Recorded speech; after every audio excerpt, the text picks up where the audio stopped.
thị trấn ác mộng đang bước vào giai đoạn đen tối nhất. Lũ ma quỷ trong hình hài con người đã xâm nhập vào cổng nhà tập thể.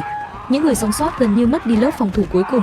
Tệ hơn nữa, ngay cả những người luôn đứng ra bảo vệ thị trấn cũng đang dần rơi vào tuyệt vọng.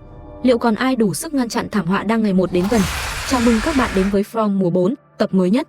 Ở tập trước, Jay sử dụng nấm ảo giác và cuối cùng cũng tìm thấy đường hầm dẫn đến hang ổ của quỷ. Thế nhưng phía trước là một cánh cửa gỗ bị khóa chặt. Jay tin chắc rằng phía bên kia cánh cửa chính là nơi chôn cất những đứa trẻ. Chỉ khi đào được hài cốt và giải thoát những linh hồn bị mắc kẹt, người dân thị trấn mới có cơ hội thoát khỏi vùng đất bị nguyền rủa này. Boyd đang bàn kế hoạch thì Henry bất ngờ xuất hiện. Trước đó, Henry đã cùng Sophia uống rượu với nhau, thậm chí Henry còn bị con quỷ đó cho uống máu của nó. Không ai biết sẽ để lại tác dụng phụ gì. Boyd quyết định tiết lộ cho mọi người toàn bộ sự thật. Và một trong số đó là chuyện liên quan đến người vợ quá cố của Henry. Ông lập tức phản ứng dữ dội. Đặc biệt là khi nghe nói Tabitha chính là sự tái sinh của Miranda. Henry như bị sét đánh ngang tai, muốn bỏ đi và cho rằng Boyd đang nói những điều vô nghĩa. Trong mắt ông, đây là sự xúc phạm đối với linh hồn của vợ mình. Victor thì vẫn bình tĩnh ngồi trên giường. Không ai hiểu sự kỳ lạ của thị trấn này hơn ông. Victor cũng đồng ý với những gì Boyd nói. Nhưng về mặt cảm xúc, ông vẫn không muốn nghe bất kỳ tin tức vô lý nào về mẹ mình, chỉ nhắc Boyd tập trung vào manh mối về người đàn ông mặc áo vàng. Bởi trong lần tái diễn bi kịch gần nhất, không lâu sau khi người đàn ông đó xuất hiện, cả thị trấn đã bị hủy diệt. Câu nói ấy khiến Boyd hiểu rằng thời gian không còn nhiều nữa, nên ông triệu tập toàn bộ những cư dân để mở một cuộc họp khẩn cấp. Ông không chỉ tiết lộ bí mật về Tabitha và sự tái sinh của Jane, khiến mọi người đều choáng váng, mà còn công bố kế hoạch quan trọng nhất. Đó là đột nhập vào hang ổ của quái vật và đào hài cốt những đứa trẻ lên, bởi đây có thể là cơ hội duy nhất để tất cả được trở về nhà. Một số cư dân tỏ ra nghi ngờ, đây chẳng khác nào liều mạng cho điều vô nghĩa. Boyd phản bác, nếu đó không phải sự thật, vậy làm sao Jane có thể biết được lối đi bí mật phía sau bức tường? Quan trọng hơn, tất cả những manh mối mà lũ quỷ để lại từ trước đến nay đều giống như những lời cảnh báo về cái giá phải trả. Boyd tin rằng khi kẻ thù bắt đầu đe dọa, đó cũng là lúc chúng ta đang đi đúng hướng. Lời nói ấy như thắp lên một tia hy vọng mong manh giữa màn đêm tuyệt vọng. Khi mọi người quyết định thử, Henry lại bước vào. Ông mắng Jade là đang nói nhảm. Rõ ràng trong lòng Henry vẫn không thể chấp nhận câu chuyện về sự tái sinh của Miranda. Jade cố gắng tiến tới giải thích, nhưng Henry rất cố chấp. Cậu nghĩ mình đang giúp mọi người sao? Tôi đảm bảo điều duy nhất cậu nhận được chỉ là đau khổ. Câu nói ấy giống như một lời nguyền, liên tục vang vọng trong đầu Jade. Nhưng quyết tâm của Boyd vẫn không hề lung lay. Ông biết rằng nếu muốn đột nhập vào hang ổ của quỷ, mọi thứ phải được chuẩn bị thật chi tiết, bởi họ chỉ có một cơ hội duy nhất, và thất bại đồng nghĩa với cái chết. Jay tinh ý nhận ra tay trái của Boyd thỉnh thoảng lại co giật 2 lần. Kenny hiểu rất rõ đó là một thói quen bất thường của Boyd, nhưng Boyd không để ý. Trong đầu ông lúc này chỉ có một suy nghĩ duy nhất, phải bắt tay vào kế hoạch càng sớm càng tốt. Việc đầu tiên Boyd làm là tìm nữ cảnh sát Acosta, hy vọng cô có thể gánh vác một phần trách nhiệm cần thiết. Boyd không quên lời cảnh báo của Victor, phải có người điều tra tung tích của gã áo vàng. Lần này, Acosta không còn từ chối nữa, cô vui vẻ nhận lời. Sau đó, ông tiếp tục đến gặp dì John, người vừa mới tỉnh lại sau cơn hôn mê. Boyd muốn hỏi thêm về những con búp bê khổng lồ. Nếu vật tổ đó có thể tiêu diệt được búp bê, rất có thể nó cũng sẽ có tác dụng với những con quái vật mặt cười kia. Thế nhưng dì John lại cho rằng đây là một ý tưởng tồi. Nhỡ đâu vật tổ thực sự giết được quỷ, nhưng sau đó chúng lại sống dậy thì sao? Tuy nhiên, Boyd không nghĩ xa đến vậy. Đối với ông, chỉ cần có thể bảo vệ mọi người trong lúc tiến sâu vào đường hầm là đủ. Và rồi một ý tưởng táo bạo xuất hiện trong đầu ông. Tối nay, khi lũ quỷ xuất hiện, Boyd sẽ trực tiếp bước ra ngoài. Ông sẽ tìm một con quái vật hung hãn nhất và thử sức mạnh của vật tổ ngay trước mặt nó, sau đó sẽ lập tức quay về đồn cảnh sát. Kể cả khi bị lũ quỷ phong tỏa đường rút lui, xung quanh vẫn còn rất nhiều nơi có thể ẩn náu. Ít nhất, ông tin mình vẫn có cơ hội sống sót. Nếu thành công, họ sẽ có thêm hy vọng. Lần đầu tiên cư dân ở đây biến từ con mồi thành thợ săn. Mọi người bắt đầu đoàn kết lại và đóng góp sức mình cho kế hoạch. Acosta thông báo tất cả cư dân phải luôn trong trạng thái sẵn sàng chiến đấu và chờ lệnh bất cứ lúc nào. Trong khi đó, Jade đang điên đầu cố gắng tái hiện toàn bộ cấu trúc của thị trấn, đồng thời nghiên cứu lại hệ thống đường hầm mà Tabitha từng đào xuyên qua tầng hầm ngôi nhà của mình. Biết đâu đó chính là một lối đi khác dẫn thẳng đến hang ổ của quỷ. Về phía Sarah, cô cũng muốn góp sức. Thậm chí cô còn tình nguyện đảm nhận nhiệm vụ nguy hiểm nhất, tự tay tiêu diệt quỷ, bởi vì đây là cơ hội để cô chuộc lỗi. Nhưng Boyd lập tức bác bỏ. Ông không đời nào để một cô gái đơn độc lao vào chỗ chết, nên Boyd giao cho Sarah nhiệm vụ ở lại canh giữ ngôi nhà. Khi nào đội đột kích tiến được vào hang ổ quỷ dữ, ông sẽ lập tức gọi cho cô. Mà bên này Tabitha, sau nhiều lần do dự, cô quyết định nói ra sự thật với các con. Thực ra cô đã đến thị trấn nhiều lần. Không chỉ vậy, ở kiếp trước cô chính là Miranda, mẹ của Victor. Mặc dù Julie đã chứng kiến vô số chuyện kỳ quái xảy ra trong thị trấn, nhưng việc chấp nhận câu chuyện tái sinh vẫn quá sức tưởng tượng. Ngược lại, Ethan lại tỏ ra vô cùng hào hứng.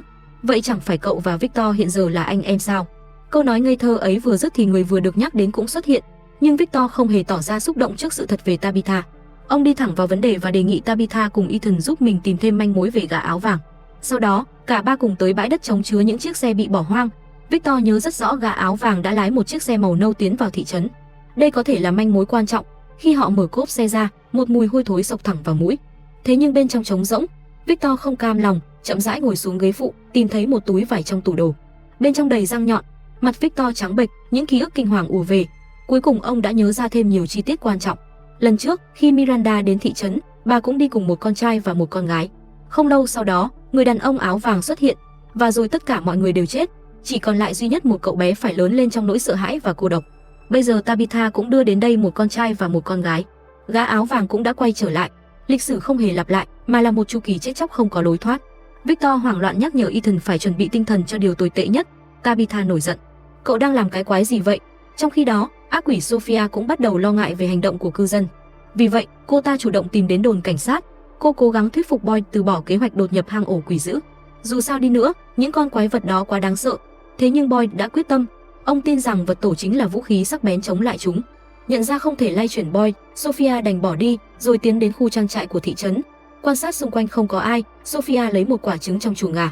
Sau đó lại tiếp tục đi đến phòng dụng cụ, bắt đầu thì thầm những câu thần chú khó hiểu với xác Roger, rồi bóp nát quả trứng trước ngực đối phương.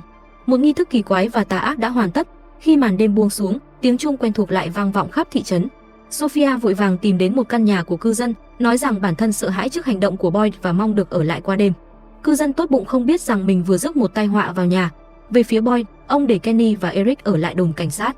Kế hoạch thử nghiệm tối nay vô cùng quan trọng. Boyd sẽ dùng vật tổ ám sát một con quái vật đơn lẻ, sau đó nhanh chóng quay về đồn cảnh sát, hy vọng Kenny và Eric có thể mở cửa kịp thời. Thế nhưng cả hai đều không yên tâm. Nếu xảy ra bất kỳ sai sót nào, Boyd có thể mất mạng ngay lập tức, và thị trấn này không thể mất đi Boyd.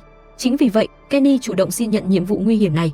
Boyd kiên quyết từ chối, nhưng đang lúc tranh cãi, cánh tay của Boyd lại bất ngờ không kiểm soát được. Lần này ông không còn lý do nào để phản đối nữa, chỉ có thể liên tục dặn dò Kenny phải thật cẩn thận. Ông đã chuẩn bị sẵn nhiều đường lui. Kenny tuyệt đối không được hành động ngoài kế hoạch. Giờ phút này, tất cả những gì họ có thể làm là đặt trọn niềm tin vào nhau. Đúng như thường lệ, lũ quái vật xuất hiện khi màn đêm vừa phủ xuống. Kenny nấp sau cửa sổ đồn cảnh sát, tim đập như trống. Lúc này một con quái vật đơn độc bắt đầu tiến đến. Kenny lao ra ngoài như một con báo. Tiếng hét của quỷ vang khắp thị trấn. Khi Eric nghĩ rằng họ sắp thành công, những con quái vật lại đồng loạt nở nụ cười đầy chế giễu. Boyd lập tức hiểu ra, vật tổ hoàn toàn không có tác dụng với chúng. Kenny hoảng hốt muốn bỏ chạy, nhưng xung quanh đã bị ma quỷ bao vây. Kenny cắm đầu chạy về phía một chiếc xe buýt bỏ hoang, đáng tiếc đã bị con quái chặn cửa. Lúc này một hiện tượng kỳ lạ xảy ra. Fatima đang đứng bên cạnh tượng đá, bỗng chia sẻ tầm nhìn với quái vật mặt cười. Cô nhìn thấy rõ Kenny đang tuyệt vọng bỏ chạy trên nóc xe buýt, nhưng quái vật mặt cười cũng nhanh chóng đuổi theo. Toàn bộ xe buýt đã bị bao vây. Kenny hiểu rằng mình gần như không còn đường sống. I killed your father, you know. Kenny nhân cơ hội đẩy mạnh con quái vật xuống xe, rồi trốn vào trong xe, nhanh chóng đóng cửa xe lại. Cuối cùng cũng chặn được lũ quỷ bên ngoài. Và trong khu nhà tập thể, Sophia trốn trong phòng và tiếp tục niệm thần chú. Bỗng thi thể của Roger trong phòng dụng cụ bất ngờ cử động. Hắn tỉnh lại như một xác sống, cửa chính ngôi nhà chung bị đẩy bật ra. Nhìn thấy những con quái vật sắp tràn vào, Elgin lập tức lao đến đóng cửa. Khi xác sống Roger tấn công cư dân, Elgin lập tức chộp lấy vật tổ, xiên mạnh vào lưng xác sống khiến hắn ngã gục ngay tại chỗ. Trên đây là nội dung sơ lược tập 7 của From mùa 4. Phải thừa nhận rằng tập phim này vẫn còn khá nhiều bí ẩn chưa được giải đáp. Tuy nhiên, nếu nhìn kỹ hơn, chúng ta sẽ thấy cốt truyện vẫn đang âm thầm tiến về phía trước. Mặc dù thử nghiệm dùng vật tổ đã thất bại, nhưng thất bại đó lại mang đến một số thông tin cực kỳ quan trọng. Bên cạnh đó, chi tiết đáng chú ý nhất có lẽ nằm ở Fatima. Tập phim dường như đang cố gắng nhấn mạnh rằng giữa Fatima và sinh vật quái dị được sinh ra từ cô tồn tại một mối liên kết vô cùng đặc biệt. Ngoài ra, thứ máu quỷ mà Henry đã uống phải, cho đến hiện tại, tác dụng thực sự của nó vẫn chưa được tiết lộ, chỉ là sau sự việc đó Henry liên tục xuất hiện những ảo giác kỳ lạ về thế giới bên ngoài thị trấn. Không ai biết đó chỉ là tưởng tượng hay là những ký ức thật sự thuộc về một thế giới khác. Cũng có thể toàn bộ những gì đang diễn ra trong thị trấn chỉ là một giấc mơ kéo dài bất tận. Một cơn ác mộng khiến mọi người không còn phân biệt nổi đâu là thật và đâu mới là hư ảo. Được rồi, hôm nay mình xin tạm dừng tại đây. Các bạn nghĩ sao về tập 7? Hãy để lại suy đoán của các bạn ở phần bình luận. Đừng quên nhấn like, đăng ký kênh và bật chuông thông báo để không bỏ lỡ những tập review mới nhất của From mùa 4. Còn bây giờ, xin chào và hẹn gặp lại các bạn trong video tiếp theo.